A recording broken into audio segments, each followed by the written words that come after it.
I want to tell you a story that still feels unreal to me. A story about how I went from literally counting coins to eat, to building a career and a life I never thought possible. It's not glamorous, it's not quick, and it's not the kind of thing you'll see in a motivational video. It's messy. It's humiliating at times. But it's real. Childhood, hunger and shame. I grew up in a household where money was always the enemy. My earliest memories aren't of birthdays or toys, they're of my mom crying at the kitchen table because the electricity bill was overdue again. We lived in a tiny, damp apartment where the walls peeled from moisture. In winter, we wore jackets inside because the heat didn't work. My dad was around physically, but not emotionally. He was exhausted from working 2 jobs that paid him pennies. My mom worked cleaning houses, coming home with cracked hands from chemicals. I used to envy kids at school who had simple things. Packed lunches, clean sneakers, pencils that weren't chewed down to stubs. I pretended I wasn't hungry so I wouldn't have to explain why I didn't bring food. When other kids had birthday parties, I didn't go, because I couldn't afford gifts. That shame stuck with me. It's a heavy backpack you can't take off. Early adulthood, trapped in the cycle. When I turned 18, I thought maybe adulthood would mean freedom. But instead, it meant bills, debt, and responsibilities I wasn't ready for. I worked at a local gas station, then at a warehouse, then at a fast food place. No matter how many hours I put in, I was still broke. And being broke isn't just about money. It eats away at your sense of self. I stopped dreaming about what I wanted to be. My only thoughts were, do I have enough to make rent? Can I buy groceries this week? At night, I'd scroll through my phone and see people traveling, going to college, living lives I couldn't imagine. And I'd feel this mix of anger and despair. Why them? Why not me? The breaking point. One winter, the landlord told me rent was going up. I already couldn't afford it. That month, I skipped meals, sold my old laptop, and still came up short. I remember sitting on the floor of my apartment, eating plain rice, and feeling like my life was collapsing. That night, I promised myself, this can't be it. I refuse to die poor. It wasn't a dramatic movie moment. There was no inspiring music. Just me, sitting in the dark, deciding I'd rather suffer chasing something better than stay in the cage I was in. Step 1: Education. I didn't have money for college. But I had access to the internet. So I started teaching myself. Free online courses. YouTube tutorials. Old library books nobody touched. I learned everything: Excel, basic accounting, even some programming. Most nights I'd come home from my dead-end job, collapse on the couch, and force myself to study for 2 hours. It felt useless at first. Like I was shouting into a void. But slowly, it built into something. Step 2: Risk. After months of grinding, I applied for an entry-level office job I wasn't technically qualified for. I lied on my resume. Not about my degree, I didn't have one, but about my skills. I wrote that I was proficient in software I had only practiced online. To my shock, they called me in. I was terrified. I wore a borrowed shirt that didn't quite fit. During the interview, my voice shook. But I leaned on the one thing I had: work ethic. I told them nobody would outwork me, nobody would learn faster. A week later, they hired me. That job paid slightly more than fast food, but to me, it was like winning the lottery. I wasn't scrubbing floors or standing at a fryer, I was in an office, wearing a badge, sitting at a computer. Struggling to fit in. But here's the truth, I didn't belong there at first. My coworkers had degrees, nice clothes, confidence. I had second-hand shoes and a constant fear I'd get found out. The first few months, I made mistakes daily. I sent emails with typos, fumbled presentations, misread spreadsheets. I'd go home, collapse on my bed, and think, they're going to fire me tomorrow. But instead of giving up, I doubled down. Every mistake I made, I studied. Every skill I lacked, I practiced at night. Slowly, painfully, I got better. A small victory. One day, my boss asked me to prepare a report nobody else wanted to do. It was boring and complicated. I stayed late all week, learning formulas and building charts. When I finally presented it, he looked at me differently. For the first time, I felt like more than just the poor kid who got lucky. That one project led to more responsibility. More responsibility led to a small raise.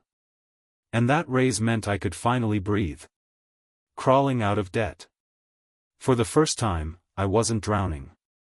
I still wasn't rich, but I could pay rent without panic. I could buy groceries without counting coins. I even started saving, $20 here, $50 there. It sounds small, but those first savings were everything. They were proof that maybe, just maybe, I wasn't doomed to poverty forever. Building momentum. Over the next few years, I climbed step by step. Each time I got comfortable, I pushed myself further. New certifications. New projects.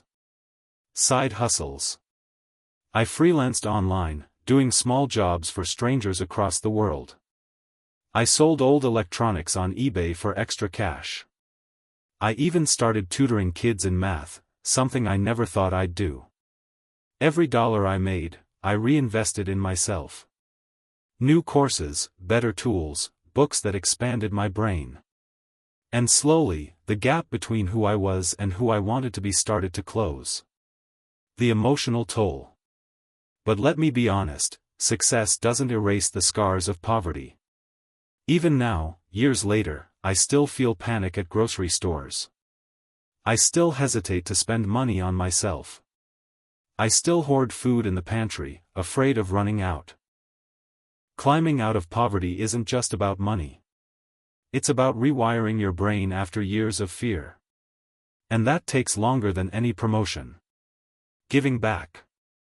The most powerful moment came when I was finally able to help my family. I paid off my mom's debt. I bought her a new washing machine so she wouldn't have to scrub clothes by hand. The day I surprised her with it, she cried the way she used to cry at the kitchen table, but this time, they were tears of relief. For the first time, I felt like I wasn't just surviving for myself. I was breaking a cycle for all of us. Today. I'm not a millionaire. I don't drive a fancy car.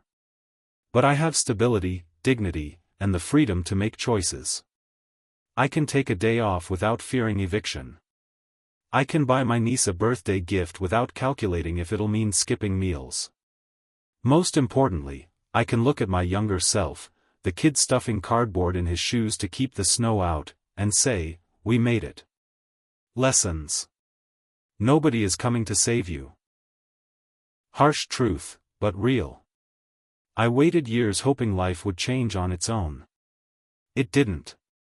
Skills are your way out. Every new skill I learned was a rung on the ladder. Poverty lies to you. It tells you you're worthless. It tells you you'll never escape.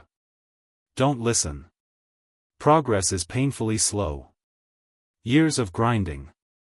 Countless humiliations. But step by step, it adds up. When you make it, pull others up. Because nobody deserves to stay stuck forever. The nights I almost gave up. I wish I could say that once I got that office job, things became easier. But the truth is, I almost quit a dozen times in the first year. There were nights I sat in my small apartment, staring at the ceiling, thinking, I don't belong here. I'm fooling everyone. Sometimes I'd dream I was back at the gas station, wiping counters. And honestly, in those dreams, there was relief. Because being poor was painful, but at least it was familiar. Success felt terrifying, like walking a tightrope without a net. I wrote in my journal back then. What if this is all temporary? What if one mistake sends me back to square one? And that fear followed me everywhere. Every email, every meeting, every assignment felt like a test I was doomed to fail. The embarrassment of being poor in a rich world. Poverty doesn't just follow you in your bank account.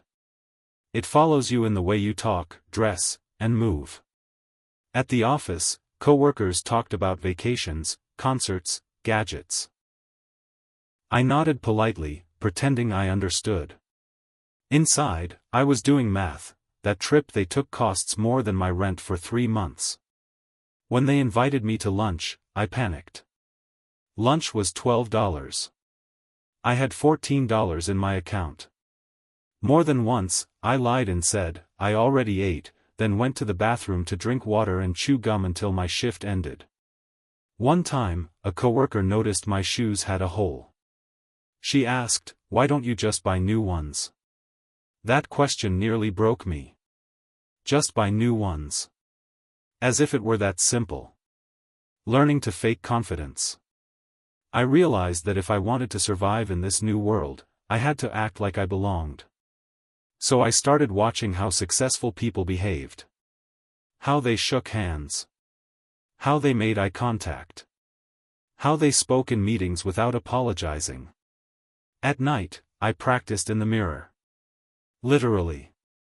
Smiling, standing tall, saying sentences like, "I think we should consider another option." It felt fake. It felt stupid. But slowly, the mask became real. People began listening to me. And one day, I realized I didn't feel like an imposter anymore. The side hustles that failed. Not every attempt worked out. I tried starting an online store selling cheap electronics. It flopped. I lost $300 I couldn't afford to lose. I tried flipping furniture from thrift shops. After 3 months of hauling heavy dressers up and down stairs, I gave up.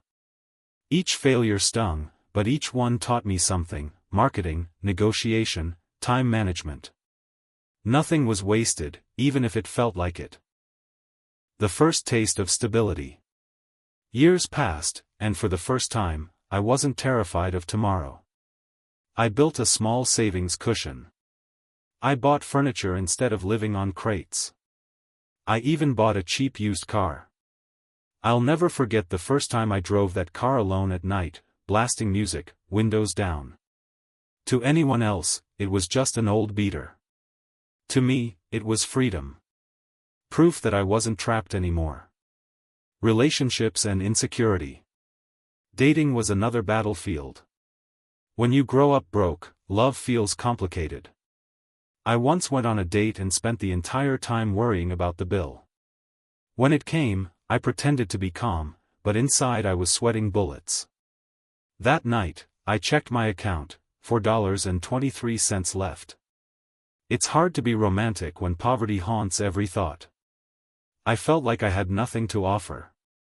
But as I grew more stable, I learned something important: people don't fall in love with your bank account.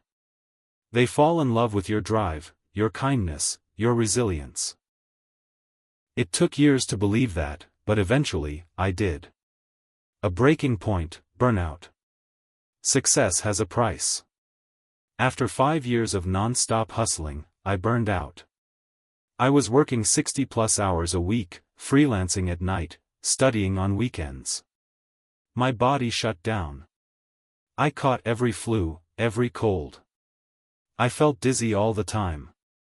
One morning, I looked in the mirror and didn't recognize myself. That was my wake-up call. Poverty had taught me to grind endlessly, but not to live. So I made a decision: I'd keep pushing, but not at the cost of my health. I started jogging, cooking real food, sleeping more. It felt wrong at first, like I was wasting time. But slowly, I realized, taking care of myself was also progress. Returning home. After nearly a decade, I finally returned to my hometown. Walking those same broken streets as an adult was surreal. The old gas station where I worked was still there. The kids I grew up with were older, some stuck in the same cycle. They asked me, "How'd you get out?" I told them the truth, one painful step at a time. I visited my mom. When I handed her a check to cover her bills, she hugged me so hard I couldn't breathe. "I always knew you'd make it," she whispered. I didn't believe her, but hearing it still healed something inside me. Today. Now, years later, my life is unrecognizable compared to where I started.